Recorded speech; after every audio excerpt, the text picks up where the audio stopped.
Imagine the echoing of footsteps on a cold marble floor. It is the third watch of the night. A heavy scent of musk, rose, and opium floats in the air, potent enough to numb any human mind. You see a long, torch-lit corridor, flanked on both sides by countless intricately carved doors. And behind every door is a woman, adorned in silk and gold, bathed in the world's finest perfumes. She is awake, waiting, and perhaps secretly praying that tonight those footsteps echoing in the corridor will stop at her door. The solitary man walking down that corridor is no god, he is a king, and he is the sole master of this massive labyrinth, which we call a harem. The hundreds or thousands of women present there belong exclusively to him. No other man can even breathe within the walls of that fort except the eunuchs who were castrated for the sake of guarding it. Put yourself in the shoes of that king. You are walking down the corridor, hundreds of eyes staring at you through the cracks of the doors. There is no love in those eyes, there is hunger, a lust for power, and a terrifying battle for survival. Because in that closed world, the king's bed is the only path to power. Just wait. Take a deep breath and think. The picture painted by history books and movies might look like the ultimate fantasy dream of any ordinary man on the outside. One lone man and hundreds of beautiful women. No restrictions, no rules. But what looks like a paradise on paper was, in reality, a very bizarre, dark, and psychological nightmare. This is the moment you have to ask yourself, how can an ordinary human being biologically, physically, and mentally handle 50, 100, or 500 women? How could he possibly have physical relations with all of them? And was it even humanly possible to satisfy them all? The truth is, this was not a romantic setup from any angle. It was a horrifying, calculated, and inhumane reproductive factory built by completely crushing fundamental human nature and emotions. To understand this dark secret, we must leave the palaces of a few hundred years ago and travel back into the jungles of millions of years ago. Evolutionary biology tells us that when we were early humans, hunter-gatherers, our society was very different. Humans lived in small tribes. At that time, there were no kings, no property. A man and a woman raised children together because both were needed for survival in the wild. This is called serial monogamy. But then, about 10,000 years ago, a massive event occurred. The agricultural revolution. Humans started farming. When grain was produced, it began to be stored. The one who had more grain became more powerful. This is exactly where property and inequality were born. And there is a cruel rule of evolution. The alpha male wants to monopolize the maximum number of females to expand his lineage. As civilizations grew, tribes turned into states, and states into empires. Kings didn't just loot land and treasure. They also began to loot and hoard women like property. The birth of the harem wasn't driven by any human need, but by an evolutionary glitch caused by the extreme concentration of power and resources. For a king, having 500 queens was less about his sexual desires and more about an arrogant symbol to show his power to the world. But how did all this actually work inside that closed fort? We think the harem was just a place of sensuality, but that is entirely wrong. It was a highly complex and ruthless political institution. There was a strict hierarchy among the women there. At the top was the queen mother, then the chief queen, then other queens, below them the concubines, and at the very bottom, thousands of maids. Which queen would go to the king was determined more by the internal politics of the palace than the king's actual mood.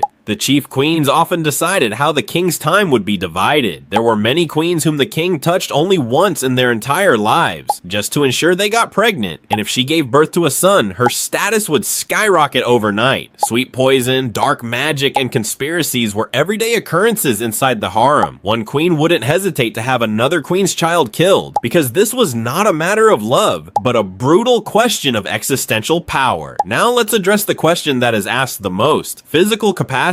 How could one human being, even a king, physically satisfy so many women? The simple scientific answer is, he couldn't. But the king had to appear superhuman. His masculinity was the very foundation of his empire. Therefore, ancient physicians and Ayurveda experts concocted extreme chemicals for the king that were strictly prohibited for ordinary humans. Kings were made to consume extracts of gold ash, silver ash, pure shilajit, musk, amber, and many toxic herbs that are now extinct. Their diet diet included stimulants that kept their nervous systems constantly in overdrive. This was a form of ancient chemical doping, but it also had a terrifying psychological and physical side effect. This constant artificial stimulation and the process of changing bodies daily without any emotional connection made the kings mentally numb. For them, intimacy was no longer an experience of joy, but an exhausting duty and a mechanical task to prove their dominance. Dying at a young age from heart failure or falling victim to horrific diseases was a common occurrence. Were those 500 queens satisfied? Absolutely not. This is a cruel lie that history has sold to us. Lock a young woman in a golden cage, give her the finest clothes and food, but deprive her of that basic human touch, love, and emotional connection, and she will slowly start to lose her mind. The psychological suffocation inside the harem was so terrifying that many women fell victim to deep depression. To fulfill their physical and emotional needs, many dark things happened behind closed doors. Queens often formed emotional or physical relationships with their own maids. Sometimes secret affairs were conducted with the guards or the palace musicians. This was a very dangerous game, because if the king's spies even got a hint of it, there was only one punishment: being walled up alive or tied in a sack with heavy stones and thrown into the deep river. To the king, that queen was not a human being, but his property, and his property going to someone else was the ultimate blow to his fragile ego. Now you might be thinking that all this is a thing of the ancient past, but has our basic nature really changed? Civilization has put us in suits and boots, but our ancient brain remains exactly the same today. Look at today's billionaires, the elite class, or cult leaders. When a person acquires limitless money and power, they still try to replicate that exact same harem model. They marry one after another, or get photographed with dozens of supermodels. And what about us ordinary people? We have built our own digital harems. What are dating apps? They are an illusion where we feel we have infinite choices. We get bored of one person and immediately swipe towards another. But has this limitless choice made us more satisfied or happier? No. Modern psychology is screaming that the more choices a person has, the more numb, lonely, and depressed they become. We have blindly adopted the illusion of ancient kings, and we are falling prey to the exact same mental illness that they suffered from. Finally, let's walk down that long, cold marble corridor one more time. That king, who had thousands of women, who slept on a bed of solid gold, was he actually happy? The truth is, in that massive, crowded palace, there was no one more lonely and terrified than him. Every night he was haunted by the fear of which queen would mix poison in his drink, or which son would stab him in the back for the throne. He had built an army of women, but he didn't have a single person whose shoulder he could cry on. Humans did not evolve to hoard thousands of people as their personal property. We evolved to sit around a campfire with our small tribe, sharing stories. We evolved to hold the hand of one life partner to face life's difficulties and darkness together. The harem, or the ability to hoard 1,000 women, was not a great achievement of human history. It was a delusion born out of the sheer arrogance of power. It was a golden cage where neither the souls of those women survived, nor the humanity of that king. So the next time you hear tales of a king's greatness and his royal harem, be sure to remember those silent screams behind the glamour, because in reality, what we call royalty is often just the most beautifully decorated building constructed directly over the graveyard of humanity.